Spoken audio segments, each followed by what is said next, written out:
Hello students, I welcome all of you in Kenes Educare. Today we are learning about data handling. This chapter is from your 7th mathematics NCERT. तो students अब तक हमने क्या क्या learn किया in the previous lecture. We learn the central tendency, उसमें हमने mean, mode and median के बारे में लर्न किया. तो आज हम लर्न करेंगे use of bar graphs with a different purpose. अब तक हमने बार ग्राफ जो है इन द प्रीवियस स्टैंडर्ड में लर्न किया था. बार ग्राफ कैसे ड्रॉ किया जाता है, उसे कैसे बनाना है, ये सभी बातें हमें ऑलरेडी पता है. एक्स एक्सिस क्या होती है, वाई एक्सिस क्या होती है, कैसे स्केल यहाँ पर यूज करनी है, with the help of scale से कैसे बार ग्राफ यहाँ पर प्लॉट करना है ऑन द ग्राफ पेपर, ये सभी बातें ऑलरेडी आपको पता है. So we have seen last year how information collected could be first arrange in a frequency distribution table and then this information could be put as a visual representation in a form of pictographs or a bar graphs. You can look at the bar graphs and make deductions about the data. You can also get information based on these bar graphs. For example, you can say that the mode is the longest bar if the bar represent the frequency. देखिए choosing a scale, अभी scale हमें choose करनी है. So we know that the bar graph is a representation of the numbers using bar of uniform width and length of the bars depend upon the frequency and scale you have chosen. For example, in a bar graph where numbers in units are to be shown, the graph represents 1 unit length of one observation, and if it has to show numbers in tens or hundreds, 1 unit length can be represent 10 or 100 observation. Consider the following example. देखिए example देखिए ये वाला क्या है. यहाँ पर 200 students of 6th and 7th classes were asked to name their favourite colour so as to decide upon what should be the color of their school building. The results are shown in the following table. Represent the given data on a bar graph. Favourite colour यहाँ पर red है, green है, blue, yellow, orange. Number of students यहाँ पर 43, 19, 55, 49 and 34. Answer the following questions with the help of the bar graph. First one, which is the most preferred color and which is the least preferred? How many colors are there in all? What are they? उनमें से कौन कौन से हैं, जल्दी से बताओ. देखिए स्टूडेंट्स सोल्यूशन यहाँ पर इसका क्या होगा. Choose a suitable scale as follow. Okay, आपको क्या करना है, पहले स्केल लेनी है, देन आप यहाँ पर ग्राफ प्लॉट करेंगे. So start the scale eight 0. यहाँ पर 0 से स्टार्ट करेंगे. The greatest value in the data is 55, so end the scale at a value greater than 55. So if I choose 60, okay, मतलब 10 10 का गैप मैंने यूज किया, तो 10, 20, 30, 40, 50 एंड 60 यहाँ पर आ गया. First red colour, then green colour, blue colour, yellow colour, orange colour. And हमने विड्थ जो है यहाँ पर 1 सेंटीमीटर अगर एज्यूम किया, तो सभी का आपको क्या करना है, 1 सेंटीमीटर ही विड्थ कंसिडर करनी है. तो स्केल मैंने यहाँ पर लिखा 1 unit is equal to 10 student. तो यहाँ पर जो 1 यूनिट है उसे हमने एज्यूम किया कि ये 10 स्टूडेंट्स रिप्रेजेंट करता है. ओके, सो फर्स्ट यहाँ पर 43 था, तो 43 पे मार्क करके 43 का बार यहाँ पर बन गया.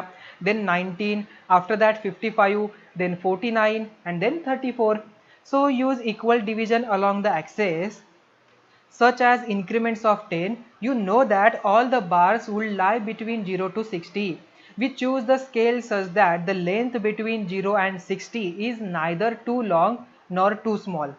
Here we take 1 unit for 10 students. We then draw and label the graph as shown. From the bar graph we conclude that, हम यहाँ पर conclusion क्या निकालते हैं, blue is the most prefer colour. देखिए ब्लू यहाँ पर सबसे ज़्यादा है, तो ये मोस्ट प्रेफर कलर है.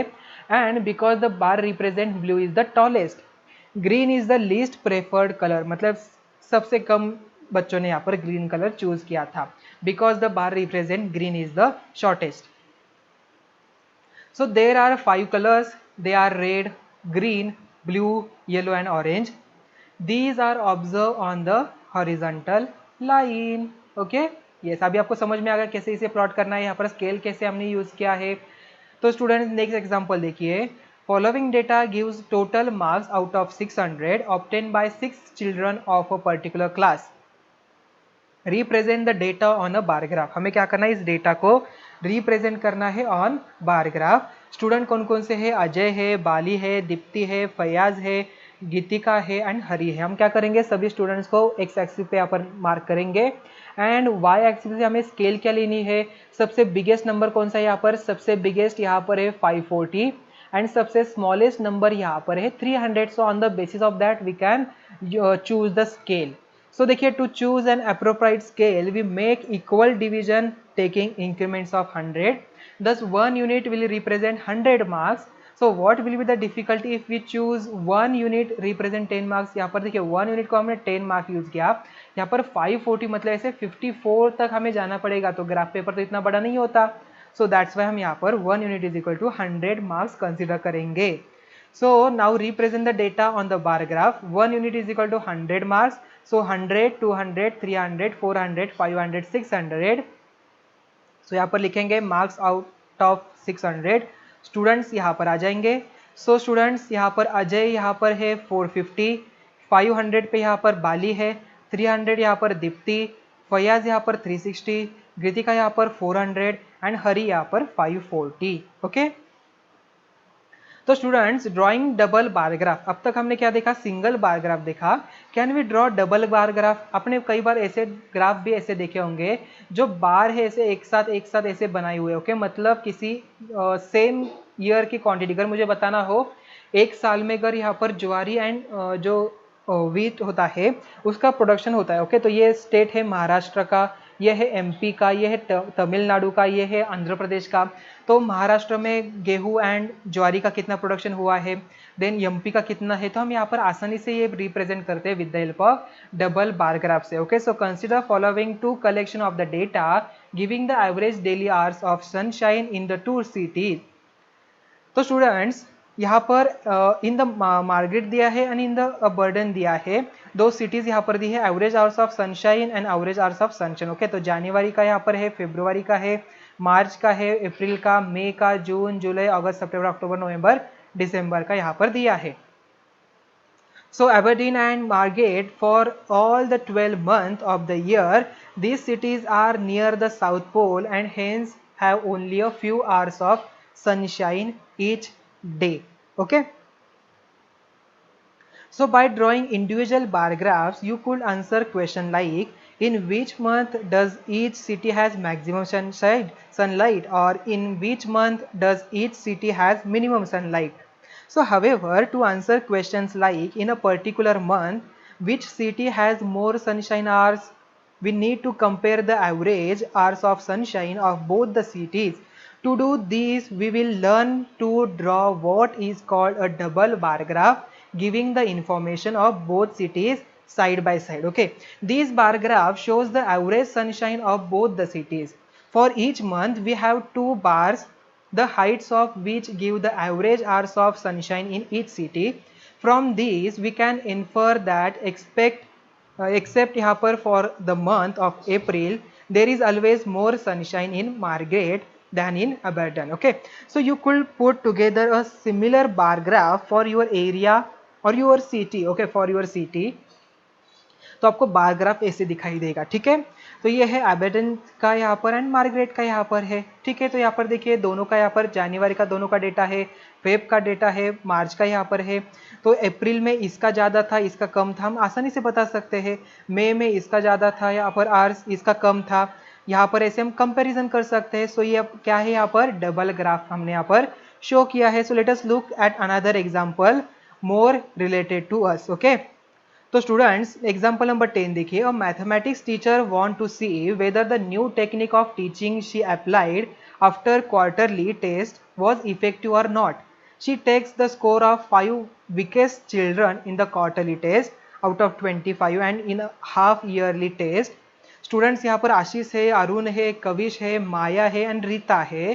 क्वार्टरली यहाँ पर डेटा है, हाफ ईयरली भी यहाँ पर डेटा है। क्वार्टरली 10, 15, 12, 20 एंड 9, 15, 18, 16, 21 and 15 यहाँ पर दिया है। So she draws the adjoining double bar graph and finds the mark improvement in the most of the students. The teacher decides that they should continue to use the new technique of teaching. ठीक है, so half yearly का यहाँ पर data है, quarterly का यहाँ पर है। तो उन्हें यहाँ पर पता चला कि जो न्यू टेक्निक है यहाँ पर क्या है, अच्छी है। Okay, so can you think of a few more situations where you could use the double bar graph. ऐसी कौन कौन सी सिचुएशन है वहाँ पर आप डबल बार ग्राफ यूज कर सकते हो, जरा सोचिए जरा एंड आपके नोटबुक में नोट डाउन कर लीजिए। ठीक है, तो स्टूडेंट्स आज के इस वीडियो में, आज के इस लेक्चर में हमने क्या लर्न किया, आज हमने देखा डबल बार ग्राफ कैसे ड्रॉ किया जाता है। तो स्टूडेंट आइए फिर से सभी रिकॉल कर लेते हैं हमने आज क्या क्या देखा था। हमने स्टार्ट किया था फ्रॉम द पॉइंट ग्राफ से। ओके, तो ग्राफ का जो डबल ग्राफ होता है, डबल बार ग्राफ, उससे हमने स्टार्ट किया था। तो उसका रिप्रेजेंट कैसे डिफरेंट पर्पज के लिए हम यहाँ पर बार ग्राफ यूज कर सकते हैं, स्केल कैसे चूज करनी है वो हमने देखा with help of some example. कुछ एग्जाम्पल हमने लर्न किया, अंडरस्टैंड किया कैसे बार ग्राफ यहाँ पर ड्रॉ किया जाता है, डबल बार ग्राफ कैसे बनाना है वो भी हमने यहाँ पर लर्न किया, कैसे double graph bar graph draw करना है। ओके, तो ये सभी बातें आपको अच्छी तरीके से समझ में आ चुकी होगी। तो स्टूडेंट्स अभी हम मिलते हैं नेक्स्ट वीडियो में। Thank you.